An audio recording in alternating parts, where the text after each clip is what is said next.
Oui, tu m'entends? Oui. Pour l'enveloppe, finalement, on fait comment? Est-ce que tu viens? Est-ce que je me déplace? Oui, oui, j'ai fait la vidéo, là, je vais la publier dans quelques minutes. Et j'ai bien cité le nom de ton entreprise. Ah, vous êtes là? Scotomisation, rejet d'une réalité pénible pour le sujet, déni de la réalité. Cabotiner se dit d'une personne qui exagère son comportement pour séduire un auditoire. Ça me fait penser à une ou deux personnes. On est vendredi, je viens de donner un sermon à la mosquée, mais le prêche était à mon sens incomplet. Alors bien que je sois fatigué, j'ai tenu à reprendre mes notes et à enregistrer cette vidéo pour vous servir.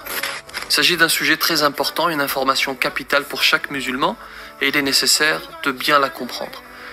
Depuis hier, des messages circulent avec une affirmation selon laquelle, à partir de juillet 2021, il n'y aura plus de viande halal en France. Vous l'avez peut-être reçu vous-même sur WhatsApp, vous vous êtes inquiété. Je vous propose donc de vous en parler. À tout de suite. Travailler depuis chez soi pour gagner de l'argent, c'est la vie en tout cas que j'ai choisie depuis 2 ans et je ferai jamais marche arrière en tout cas. Vous-même sur WhatsApp, vous vous êtes inquiété. Je vous propose donc de vous en parler. À tout de suite.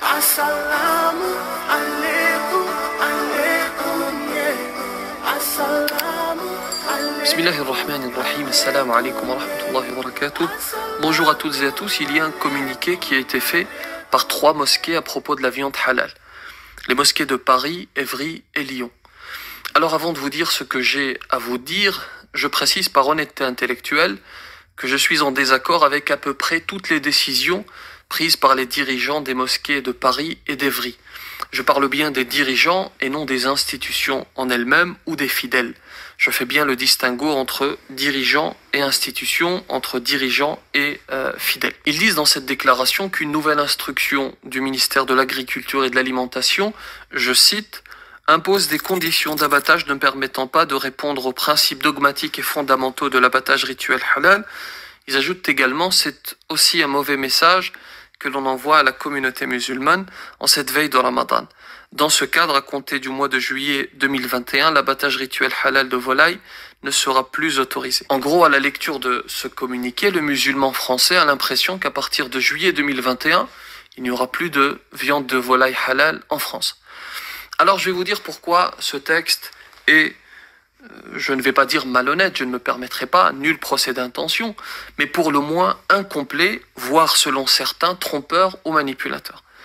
Je vais commencer par vous rappeler le principe du halal. Pour qu'une viande le soit, pour qu'elle soit halal ou kashère, il y a un certain rituel à respecter, que l'on appelle dhabiha pour les musulmans et shechita pour les juifs.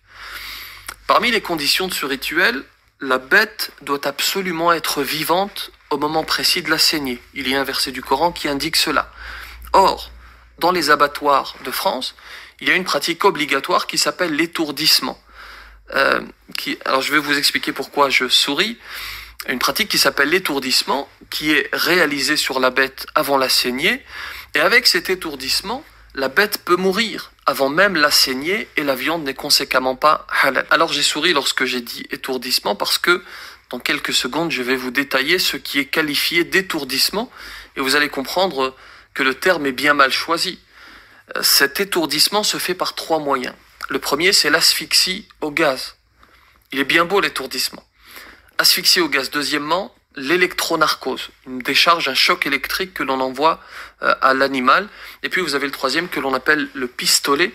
C'est, tenez-vous bien, le fait de perforer le crâne de la bête avec une tige ou avec une balle.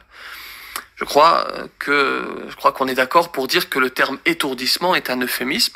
Ce terme a certainement été choisi pour travestir la réalité et la rendre plus acceptable. Et il serait bon de rappeler cela aux militants, et notamment à l'une d'entre eux en particulier qui nous explique chaque année que les musulmans sont des barbares qui ne pratiquent pas l'étourdissement lors du sacrifice de l'Aïd.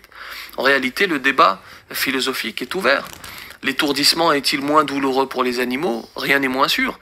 Et des études très sérieuses, notamment une étude allemande, montrent que l'abattage rituel halal est moins douloureux pour l'animal que l'étourdissement. L'avantage de l'étourdissement et notamment de l'électronarcose qui est utilisé pour la volaille dans les abattoirs français, c'est que ce n'est pas trop contraignant, c'est lucratif, mais le problème c'est qu'il est impossible de savoir avec précision si la bête est toujours vivante au moment de la saignée ce qui est une condition pour que la viande soit halal. Et si l'on ne peut pas s'assurer que la bête est toujours vivante au moment de la saignée, la viande n'est pas halal, parce qu'il y a une possibilité, une probabilité pour qu'elle ne soit pas vivante. Comment fait-on alors pour obtenir de la viande halal, puisque l'étourdissement est obligatoire dans les abattoirs français? Eh bien, il y a une dérogation. Le décret 8079 du 1er octobre 1980, articles 8, 9, 10 et 11, qui lève cette obligation d'étourdissement. En ne pratiquant pas cet étourdissement, on est donc sûr que la bête est bien vivante au moment de la saignée. La viande est donc halal. En Flandre, l'une des régions de Belgique, une loi a été votée en 2017, elle a été appliquée en 2019, et cette loi rend obligatoire l'étourdissement pour tous les abattages. Les musulmans qui habitent en Flandre peuvent toujours manger de la viande halal, bien sûr, mais il faut l'importer. Ils l'importent d'autres pays, mais la qualité n'est peut-être pas la même. J'avais d'ailleurs alerté à ce propos en 2019, en sensibilisant celles et ceux qui ont bien voulu m'écouter, et en expliquant que ce n'est pas le cas en France. Il y a toujours cette dérogation en France, mais il faut rester vigilant. Lorsque j'ai lu les premières lignes du communiqué des 3 présidents de mosquées, je me suis dit que notre tour était venu, que cette dérogation allait être annulée, que conséquemment il n'y aurait plus de halal en France. Vous savez, le gourmand que je suis, qui plus est. Mais après recherche, en lisant précisément l'instruction technique du ministère, en discutant avec des spécialistes, en discutant même au téléphone avec le président de l'UFCM, l'Union française des consommateurs musulmans, c'est bien ça, je me suis rendu compte que l'abattage rituel n'était pas mis en difficulté en réalité, que pour être tout à fait objectif, la dérogation était bel et bien maintenue. Alors, mystère, je me suis posé la question du pourquoi. Pourquoi ce communiqué de ces présidents de mosquées? Pourquoi semer le trouble et l'inquiétude? J'ai reçu un certain nombre de questions à ce propos tout de suite. Est-ce qu'il n'y aura plus de volaille halal à partir de juillet 2021? Alors, nul procès d'intention dans ce que je m'apprête à dire. Les faits, rien que les faits. Il se trouve que les mosquées de Paris et d'Évry pratiquent l'électronarcose. C'est un fait. En expliquant que, je cite, « l'électronarcose est tolérée du moment que ce procédé ne provoque pas la mort ». Le problème, c'est que rien n'est moins sûr. Il s'appuie sur la méthode de Jakim, qui est le numéro 1 mondial de la certification halal, mais il y a une incertitude certaine quant à la vie de l'animal au moment de la saignée. Il y a aussi la mosquée de Lyon qui pratique une autre électronarcose, une électronarcose atténuée pour ne pas provoquer la mort de la bête avant la saignée, mais encore une fois, rien n'est moins sûr. Le plus sûr, c'est d'éviter complètement l'électronarcose, comme le préconisent d'ailleurs d'autres certificateurs. Alors finalement, qu'est-ce que cette instruction technique du ministère va changer? Eh bien, désormais, il ne pourra plus y avoir d'électronarcose atténuée. Il y aura 2 choix très clairs. Je n'aime pas ce qui est binaire, mais là, en l'occurrence, c'est le cas. Soit vous optez pour l'électronarcose en bonne et due forme, qui est certes moins contraignante, plus lucrative, qui facilite l'industrialisation, mais qui amène une viande non halal. Soit vous faites, comme font certains certificateurs depuis des années, vous refusez l'électronarcose. C'est certes plus contraignant, moins lucratif, ça ne facilite pas l'industrialisation, mais à l'arrivée, vous avez une viande strictement halal. Avec cette information, on comprend mieux le communiqué. Et cette instruction est donc plutôt une bonne nouvelle, a priori. Cette zone grise que l'on appelle électronarcose atténuée va petit à petit disparaître. En tout cas, l'information à retenir, la voici. Il y aura bel et bien de la volaille halal après juillet 2021 en France.